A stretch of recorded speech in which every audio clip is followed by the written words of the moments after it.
ایک شخص نے دیکھا اپنی بیوی کے ساتھ غیر مرد کو برائی کرتے ہوئے، وہ آیا اللہ کے نبی کے پاس، یا رسول اللہ میں نے یہ دیکھا ہے، تو آپ نے کہا کوئی گواہ کا؟ جی گواہ تو کوئی نہیں۔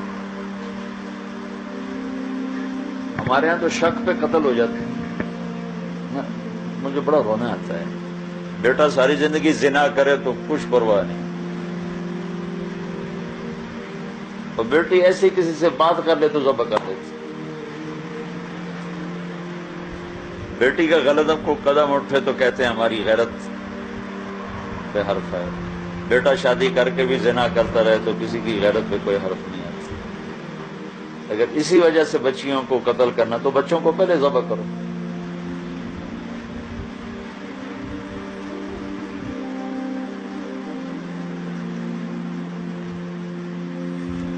تو آپ نے کہا بیٹھو، پھر اللہ تعالیٰ کوئی کرتا ہے فیصلہ تو میں سناتا ہوں، میں کیا کروں مجھے تو خود نہیں پتا۔ تو اللہ نے قرآن اتارا،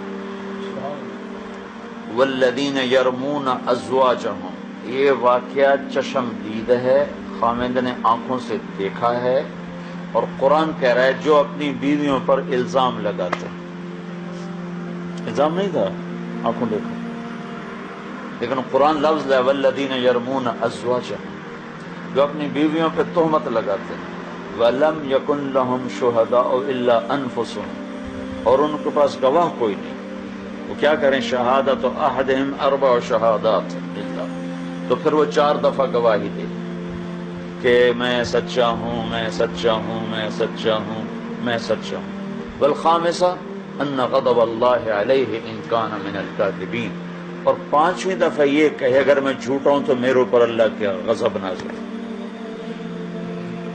اور عورت یہ